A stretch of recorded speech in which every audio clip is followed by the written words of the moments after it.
যেখানে বড় করে লেখা বাংলাদেশ আর নিয়ন্ত্রণে নেই, ইউনূস সরকারকে আর থামানো যাবে না। 2025-2026 অর্থবছরটা বাংলাদেশের ইতিহাসে একরকমের সামরিক বিপ্লবের বছর হিসেবে চিহ্নিত হতে চলেছে।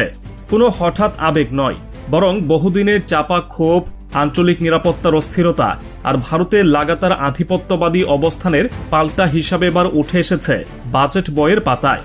এবং এর নায়ক দেশের অন্তর্বর্তীকালীন সরকারের প্রধান উপদেষ্টা ডক্টর মোহাম্মদ ইউনূস, যে নাম শুনলেই ভারতের পররাষ্ট্র দপ্তর আজকাল এক প্রকার কাঁপে। বাংলাদেশের নতুন প্রতিরক্ষা বাজেট এই মুহূর্তে আলোচনার কেন্দ্রবিন্দু। 42,000 কোটি টাকা থেকে 1 লাফে 50 থেকে 50,000 কোটিতে উন্নীত করার প্রক্রিয়া চূড়ান্ত হয়েছে। এটি শুধু একটি সংখ্যা নয়, এই সংখ্যার পেছনে লুকিয়ে আছে বাংলাদেশের দীর্ঘদিনের সামরিক সীমাবদ্ধতা থেকে মুক্তি পাওয়ার এক মহাপরিকল্পনা। সেনাপ্রধান জেনারেল ওয়াকারুজ্জামান নিজেই এই মাসের শুরুতে এক কৌশলগত সম্মেলনে জানিয়েছেন, বাংলাদেশের বর্তমান প্রতিরক্ষা বাজেট এতটাই কম যে 3 বাহিনী পূর্ণ সক্ষমতা নিয়ে কাজই করতে পারছে না। যুদ্ধবিমান, সাবমেরিন, রাডার সবই চলছে সীমিত রিসোর্সে, পুরনো ব্যবস্থায়। আর এই ঘাটতি পূরণ করতে এখন সময় এসেছে ভারতের রেডার ভেদ করে এগিয়ে যাওয়ার। এই বাজেটের বিশ্লেষণে দেখা যায় মাত্র 20% অর্থ আধুনিক অস্ত্র ক্রয়ে ব্যবহার করা যায়, সেটিও আবার নানা শর্ত আর মধ্যস্বত্বভোগীকে খুশি করতে গিয়ে অনেক সময় অকার্যকর হয়ে পড়ে। এবার ইউনূস সরকারের নেতৃত্বে বাংলাদেশ এ ব্যবস্থার মোড় ঘোরাতে চলেছে। বাজেটের একটি অংশ সরাসরি যুদ্ধাস্ত্র কেনার কাজে ব্যয় হবে এবং তা মূলত হবে সরাসরি নির্মাতা দেশ বা কোম্পানির সঙ্গে সরকারি পর্যায়ে আলোচনার মাধ্যমে। ফলাফল অর্থের অপচয় কমবে এবং প্রযুক্তি আসবে দ্রুত। এই মুহূর্তে বাংলাদেশ যেখানটায় সবচেয়ে বেশি গুরুত্ব দিচ্ছে সেটা হলো বিমান বাহিনী, আর এর পেছনে রয়েছে একটি অত্যন্ত যৌক্তিক ব্যাখ্যা। বাংলাদেশ বিমান বাহিনীর বর্তমান ফ্লিটে সক্রিয় যুদ্ধ বিমান বলতে আছে হাতেগোনা কিছু রুশ MiG-29 আর চীনের পুরনো F-7। অধিকাংশই মেরামতের অভাবে আর অপারেশনাল নয়, অথচ একটি স্কোয়াড্রন গঠতে প্রয়োজন অন্তত 10টি সচল ফাইটার জেট। বর্তমানে এমন স্কোয়াড্রন কার্যত নেই। এই সংকটকে মাথায় রেখেই বাংলাদেশ এবার বাজেটে 3 থেকে 4,000 কোটি টাকা বরাদ্দ করছে শুধু যুদ্ধ বিমান খাতে। চীনের কাছ থেকে J-10C মাল্টিরোল ফাইটার জেট কেনার চুক্তি প্রক্রিয়াধীন। পাশাপাশি থাকবে রাডার আপগ্রেড, আধুনিক গ্রাউন্ড সাপোর্ট ইউনিট এবং আন্তর্জাতিক প্রশিক্ষণপ্রাপ্ত পাইলট স্কোয়াড। এই J-10C যুদ্ধবিমানগুলি যখন বাংলাদেশের আকাশে উড়বে তখন ভারতের রাফাল জেটকেও হিসাব করে চলতে হবে, কারণ এই বিমান শুধু গতি বা আগ্রাসন নয়, বরং প্রযুক্তি আর কৌশলের এক সংমিশ্রণ। আর পাকিস্তানের JF-7 এর সঙ্গেও পাল্লা দিতে সক্ষম হবে এই স্কোয়াড্রন। নৌবাহিনী নিয়েও বাংলাদেশের পরিকল্পনা এবার নাটকীয়ভাবে বদলেছে। বর্তমানে দেশের কাছে রয়েছে মাত্র 2টি সাবমেরিন, তাও পুরনো মডেলের। খুলনা ও চট্টগ্রামের ঘাটিগুলো আধুনিকীকরণের ঘাটতি থাকায় সাবমেরিন বা যুদ্ধজাহাজ মেরামত হচ্ছে না সময় মতো।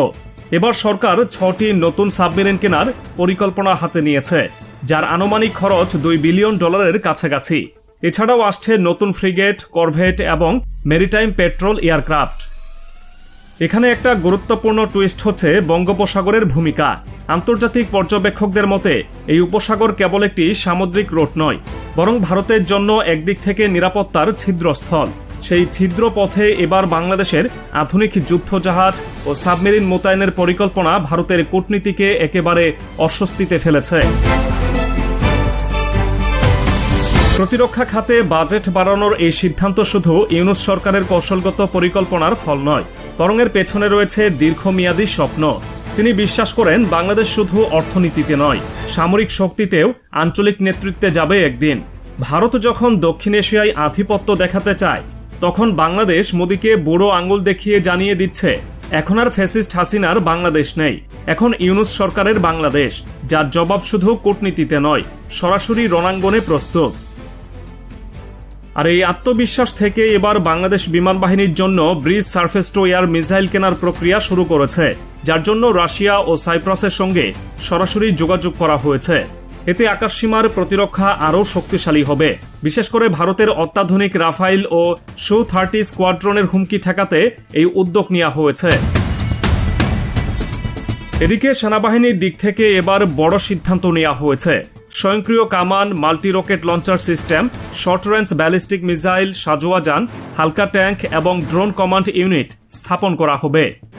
ইতোমধ্যে তুরস্ক থেকে আনা হয়েছে TRG-300 লঞ্চার এবং MK-1 হাউইটজার, যা রীতিমতো প্রতিবেশীদের কাঁপিয়ে দিয়েছে।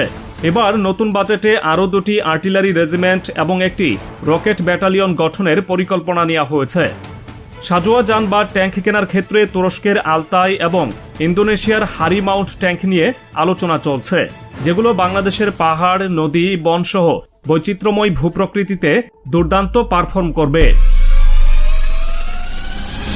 তবে কেবল অস্ত্র কিনলেই চলে না, এসব পরিচালনা, রক্ষণাবেক্ষণ ও টেকনিক্যাল ইন্টিগ্রেশনই হল আসল চ্যালেঞ্জ।